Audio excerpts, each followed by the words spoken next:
So today we're going to look at costly mistakes that we should avoid in relationships, because there are so many mistakes, so many challenges that we think, oh, this is just part of the game, which can be avoided. I believe that most of the times we do not know what to do or how to do it. We have not had examples. We have not seen great relationships up close. So we do things that harm the results that we desire. So you want to achieve a fruitful, healthy, strong relationship. Okay, but are you doing any of these things? Then please stop, get help, get a mentor, get counsel. Stop doing these things because they will sabotage the very thing that you desire. Relationships are amazing. They bring so many positive results in our lives, so many blessings, the partnership, the synergy there, the companionship, the meaning in life sometimes, the support system. There's so much that you can get from them. But sometimes we expect a result from things that we didn't plant. And that is stealing. We plant and we reap rewards, right? So let's get into it. Hey, how are you doing? So this is my anniversary month.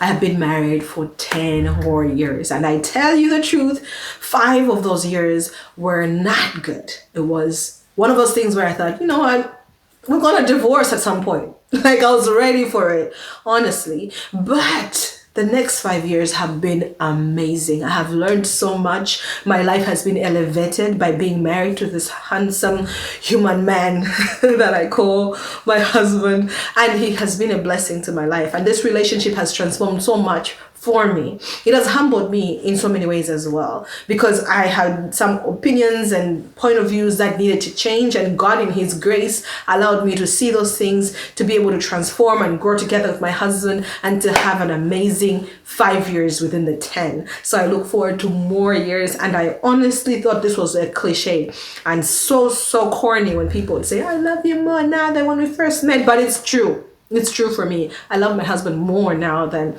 when we first met. I know him more. I know more about him that should annoy me and repel me.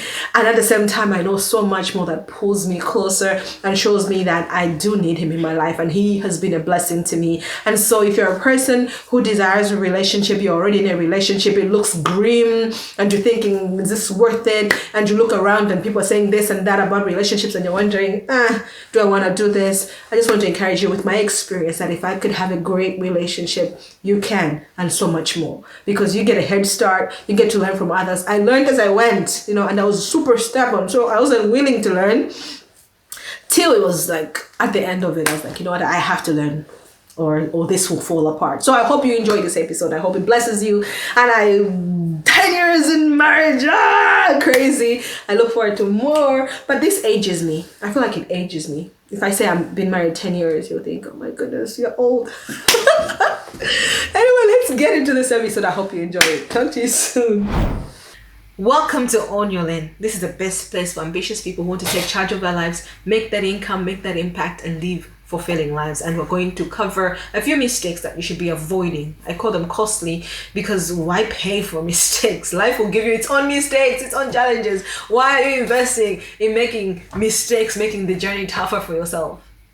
Yeah, that's a big question. I have made these mistakes, and I hope you can avoid them. If you haven't made them, and if you're on the path towards making them, please avoid them, and you can enjoy the rewards of amazing, healthy, strong, successful relationships in your life. Let's do it. 1. Ignoring patterns. Every time you have an encounter with somebody, you will notice their behavior, their choices, their actions.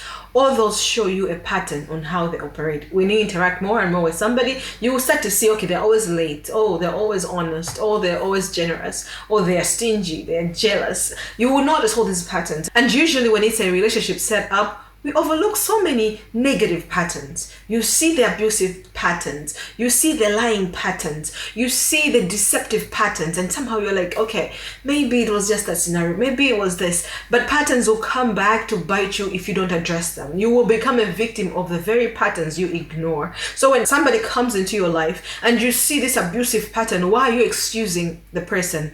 I don't say it won't hurt when you say, okay, I can't deal with an abusive person. I need to walk away. It will hurt to walk away. even from things that are bad for you. It hurts to walk away. We bond emotionally with things, and sometimes it's just so hard. But you can avoid 6 years of pain by subscribing to 2 weeks of pain. So it will suck to say bye. It will hurt to say bye, but you're building something better, right? So that is the trade-off we get through in life when we see patterns, because patterns are usually deep-rooted in habits and how that person is, their character and stuff like that. And for you to think, okay, I'll change them, they will change, or I'll give them a grace to change, you're subscribing to no timeline.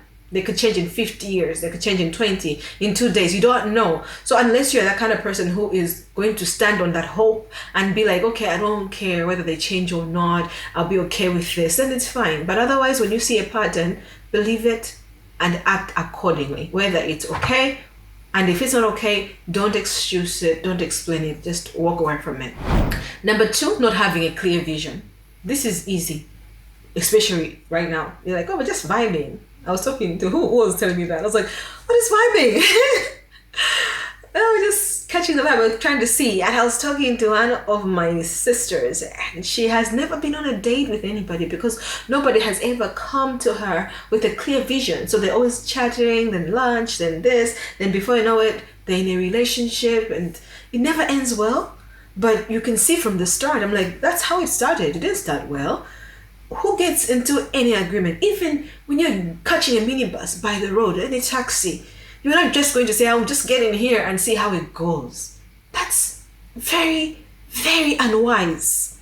If that's your posture in relationships and you're thinking, that is what is cool, I don't want to pressure anybody, then you're going to set yourself up for some heartache at one point or the other. Either they will not live up to the expectations you have, or they will just take you where you don't want to go. So I say clearly always know. Even in a friendship, you have to know what it is for. There's some friendships that are for fun. There's some friendships that are for business. Don't change them and switch the expectations, because it will lead to confusion and it can lead to pain or losses in one way or the other. So sister, brother, have a vision. Confidently have a vision. You're worth that much. Know where you're going and the picture that you're going towards. So when somebody comes and they bring rubbish into that picture, you're like, I can't take that. Okay, so be clear on the vision so that you don't waste time, energy, and that your expectations never get disappointed. Number 3 is never developing yourself. That tendency to say, this is the way I am. That is just a sad way to live, because nobody was born complete. Imagine a mango seed being planted, it becomes a tiny little tree, and you're like, well, let's dig around it, let's make it better so that it can become a big tree. And it's like, this is the way I am, I'll stay this way. I don't know if that example works, but I'm trying to get to this point that everything grows. You grow. Just because you're not good at math today doesn't mean you can't practice and get better at math tomorrow. Just because you can't speak in public today doesn't mean you can't speak in public tomorrow. There is no stuck and fully defined person. You always grow. You always can change, and you have to be willing to do that. I'm not saying you should change the principles that drive your life. If you believe in God, don't say, okay, I can grow and stop believing in God. I think that's not wise. But what I'm saying is there are some things that you do and say, some behaviors that you're used to, some habits that you can change. You can't just say, it's the way I am, I wake up and mess up my room. It's the way I am, I don't cook. It's the way I am, I eat whatever I want. It's the way I am, I don't take care of my body. I just eat whatever and don't exercise. It's the way I am, I binge watch shows or just spend my time on the phone. It's the way I am, I'm lazy. You see the trend there? These are things you can change on. So before you start judging anybody and thinking, are they worth my time? Should they get into my life? Should I get into this relationship? Have this mentality of always wanting to improve yourself, always learning about yourself and how you can bring value in the spaces you operate in. I was talking to another person, a girl, who was saying that they don't know where to meet the right people. I'm like, you shouldn't sit down and say, where should I meet right people? Do the right things in the right places and you'll meet the right people. That's just it. You can't just sit there and think, where are the right people? What do you want to do with your life? Oh no, I want to teach Sunday school. Go teach Sunday school. Oh no, I want to write a book. Go write a book. Oh no, I want to network about business. Go network about business. Find yourself in the things that you like. Improve your skills, your talents, your abilities, your interests. Pursue them. And then you will meet like-minded people in those kind of spaces. So never be the kind of person that says, this is the way I am. We can all learn, we can all grow. And that's a very attractive person, a person who is willing to grow, to become, to challenge themselves. They will achieve so much in their lives, in their careers, but they'll also add value to another person, because you can date somebody and you can add value to them, right? You can actually say, oh no, in this business you could do this. Oh, I can help you with this. Or I can help you with that. That is a very attractive person. And that's basically what relationships are for, to build each other. And you can't build each other if you're stuck on a certain mindset and narrative that this is how my life works, this is how I am, that's it. Doesn't work. Number 4 is making your partner your source, your God, your source of happiness. No. Nobody should be God in your life. God should be God. Right? Everybody should take a clear role in your life. And where you're like, I'm not happy because of this person, then you have already missed the game. Because your happiness has nothing to do with another person. You are alive, God has kept you. That means He has a plan and a purpose for you.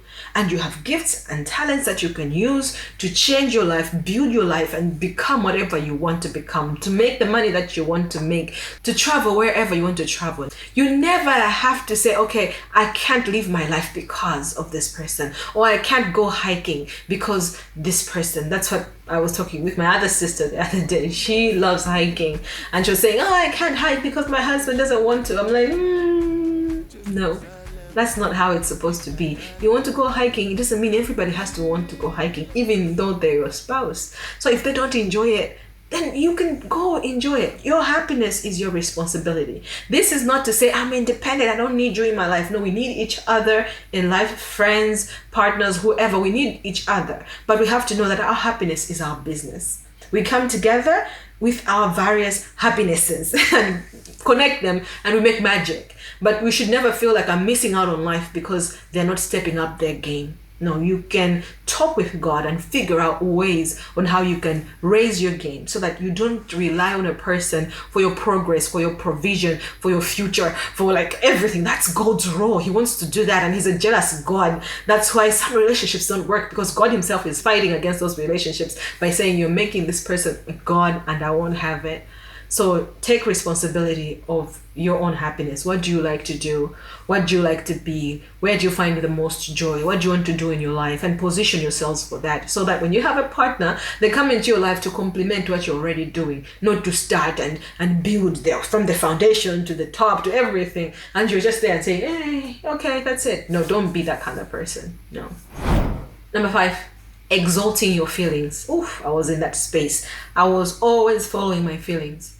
If I don't feel you, I don't feel you. If I feel you, I feel you. If I feel like going, I'm going. If I don't feel like going, I'm not going. If I feel like investing in this, I will invest. If I don't feel like, but then feelings are fickle. Feelings are there and they're gone. 1 minute you could be angry, the next minute somebody cracks a joke and you're laughing. Very same person. 1 minute something makes you feel good, the next minute it's kind of irritating you. Feelings are like that. They should never be a reason for making decisions. I'm not saying ignore your feelings, because they give you feedback about a situation. Like for me, I can gauge my feelings and say, why was I angry at a person? I don't know. What did they do that rubbed me the wrong way? I shouldn't be that angry about that situation. Why was I like that? Like, feelings give you feedback about your environment, about you, about what's in your heart. But when you take your feelings as the leader and you're just following behind them, you will lose amazing things, amazing opportunities for relationships, for business, for success, for connections, for so many things, because you're being led by your feelings. So when you're angry, don't react. When you're too excited, don't react. When you're too sad, don't react. Don't operate in the extremes.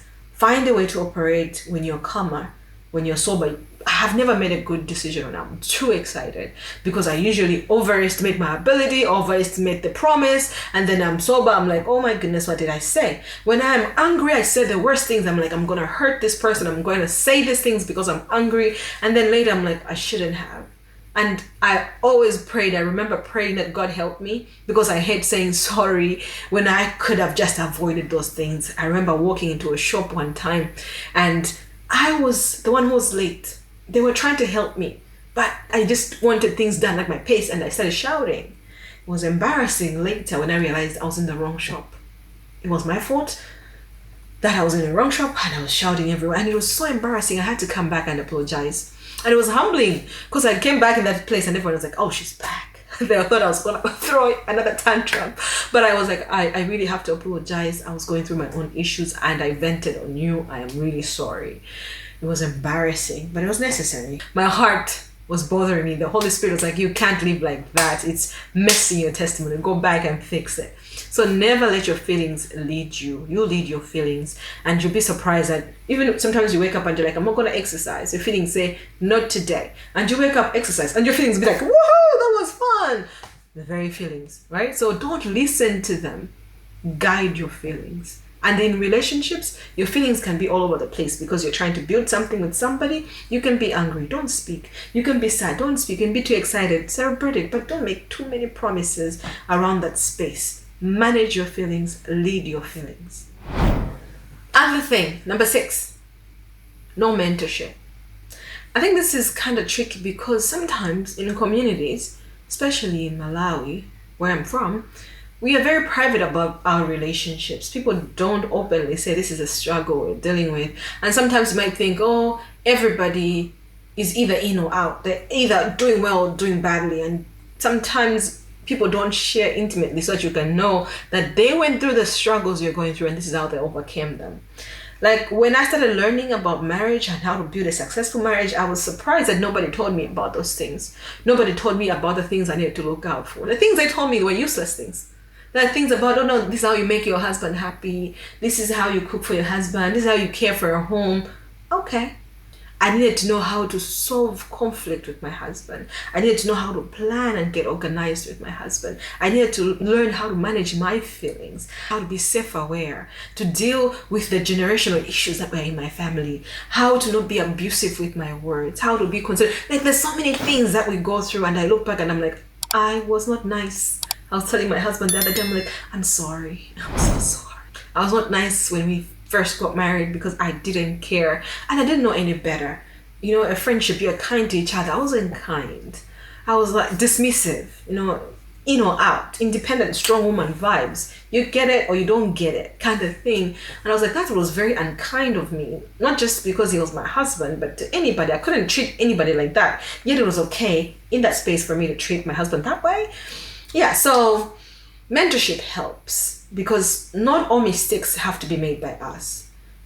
I see people getting married and I can listen to their story and how they connect together and I'm like, oh my goodness, that first year is going to be a challenge because they're making the same mistakes everyone else makes. That's the beauty of life, that you can learn from the mistakes of others and then improve.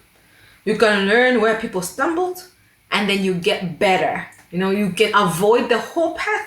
You don't have to make all the mistakes on your own. We are more common than we are different. And you can benefit from that by being mentored at the start, in the middle, towards the end. At every level, there's always learning to be had. And when you position yourself intentionally to seek out the kind of learning, you can actually be intentional to avoid the negative learning. Because there is negative learning where people are only sharing their challenges and the negative experiences, the tough things, what they dread about something. Or they can be positive things like, okay, it was challenging here, but we overcome this way and we had these benefits. Or when this happened, this is how we handled it. So be a person who is intentionally learning. And when you learn together, that would be amazing. Even individually in your different spaces, there are differences that men and women have. You can learn from other men, you can learn from other women, and you can learn together as a couple. It will go a long way if that is your attitude to life, to be continual students and always seek to improve and listen to other people. And when I say listen to other people, not everyone, of course, right? But being able to listen. I love a verse in the Bible that says, in the multitude of counsel, there is wisdom, there is victory. So when you have the wise people speaking into your ear, a number of them, it can be a book, it can be a podcast, a pastor who's preaching about it, multitude of advice, there is wisdom in that, there is victory in that. So use that to your advantage in building the relationship. Avoid having no mentor. Number 7, the last point, is no preparation. Imagine I tell you I'm building a house and you come to the place where I'm building the house and there is nothing happening there. I show you the house, a picture of the house, and you're like, oh, this is really nice. I'm like, yeah, it's gonna have this kind of view, this gym in there, this pool there. And you're like, okay, so when are you starting? I'm like, soon. All right, like how soon? Like very soon, like tomorrow. I'm like, but there's nothing here. I'm like, yeah, but it doesn't matter, I'll still start. You will see that I'm not serious and I will not get the results that I want. Everything that is going to be done well and is going to bring positive results in your life needs preparation. School, projects, more so relationships. How are you preparing? How are you preparing in your mind? How are you preparing in your spirit? How are you preparing your environment? Now you might say, okay, I want to get married. What does that mean? What is the demand that will be put on you? Because you can't just say, okay, I want to build a house, and you're like, oh, okay, so when are you building it? I'm like, oh, I'm gonna build it soon. Oh, do you have 70 million that is required as it is written over here? I'm like, no, I don't want to pay anything. I just want to build it. It's not possible. Most of us come with that attitude where we're like, we want all the benefits, but not any of the work. When the work comes, it's hard. When the benefit comes, yay, let's post the selfie and stuff like that. No. Every beauty requires investment. Everything that you're going to celebrate is going to have you sacrifice something. I'm not saying you sacrifice key things, important things, or crucial things for your life. Like, okay, I'm sacrificing my family so I can be with this person ish. No. But what I mean is you will sacrifice time, you will sacrifice space, you will sacrifice one way or the other, and you have to be willing to prepare for that. I wish somebody had told me that, okay, you want to get married to this guy. Yeah, what does that mean? What do you think you'll be doing in his life? You think you just be taking selfies and giving each other high fives and sleeping together and wake up or going on holiday, eat money and chop life? Is that what you think? Because life will bring you challenges. There'll be sicknesses, there'll be diseases within your family, extended family. There'll be just trials of life. You will be employed, they're not employed. You'll start a business and you lose money. Is this the kind of person you see doing that with you? I'm not saying you should just prepare for the worst things, but I'm just saying life will be life. And beyond just the fun things, think of the deeper things and prepare for them. Not only are you saying, okay, are they the right person I want to go through this life and its challenges with, but also, are you the right person? Do you break down every time something doesn't go your way? Do you throw tantrums and run to mommy and daddy every time you have no money? Are you a person who just takes debt everywhere? There's no control in your life at all whatsoever. That's lack of preparation. Become a better person, the person that you yourself will be like, I'm valuable. I'll add value to any partnership, more so a marriage. Right? So prepare for it. Because no matter how beautiful what you're going to build looks like, when the foundation is faulty, there'll be a disgraceful end loading. You know, you can have like a 10-story building and everybody's talking about it. It looks amazing. But there was an issue at the time you were setting up that foundation. You were either desperate or you were rushed. You didn't do a diligent job or you missed some steps. When your foundation is faulty like that, it will bring that whole building down. It'll be a shameful end. So invest in yourself as a person as you prepare. If you're already in a relationship, a marriage, you've been there for a while, it doesn't matter. You can still invest in yourself. You can go back and fix some things. You know, it's better to intentionally see an issue and fix it than to wait for things to crumble and then you start fixing it. So preparation is key, and you yourself can define what areas you need to prepare in. And if you need more guidance, please check out last week's episode. I talked a lot more about building relationships, successful, strong, healthy relationships that work. And there's a lot of work in there on how you can prepare for such relationships. I would like for you to watch that and then take notes and then apply them into your life. One more point just came up. I was sharing 7, but this one will be 8. So this one is about money. Money is a big issue in marriages. Money is a big issue in relationships. Have open discussions about money, how you run it, how you manage it, where it goes, where it doesn't go. Just be clear. I'm not saying, no, it's best to have a joint account, or it's not best to have a joint account. Those are just nitty-gritties. Money is a psychological issue. It's an emotional issue. Most of us attach money to security, maybe to happiness, to success. And so How do you spend your money? How do you react to over expenditure, under expenditure, debt, and stuff like that? Talk about those things so that you're not surprised. Because sometimes you spend money and you're like, it's just money, and somebody else is mad, and you're like, how are you this mad? Because to them, money is security. And when you just spend it anyhow, you're messing with their security, right? So please talk about money issues. Please notice those patterns as well in your money issues. And I think great relationships are not people who are perfect coming together, but people who are willing to work through it. So you can say, okay, I think I have a distorted view of money. I like to keep because I feel like it keeps me safe. And somebody says, okay, I would like for us to spend and invest as well. Can we find a balance? And you're willing to work through that. That is what makes a good relationship. In all these points, these are not things to just say, okay, we can't work through them, because everybody is flexible. As long as you're willing to work and be honest and own up to the challenges, you can overcome anything. So I hope you find something in this episode that you can say, I have made that and I can fix it, or I made that and I fixed it this way, or this is how we're going to work through that. And then you can also find some things and say, this is a deal breaker in your relationship. We should all have that. Things we can work with and things that are deal breakers. And I hope this episode was helpful for you. And if you want to get deeper into this relationship issues and how you can strategically cultivate the right relationships and how you can reposition a relationship you're already in, whether you're married or not, then join my relationship class. It's an amazing, valuable, step-by-step practical class that you can find in the description box. And if you have any questions, do drop them in the comments. My name is Memphis Tandizo Ganjada. You can find me across social media. I am everywhere. Like, share, subscribe so that you can continue to grow this community, and I'll see you next week. Bye-bye.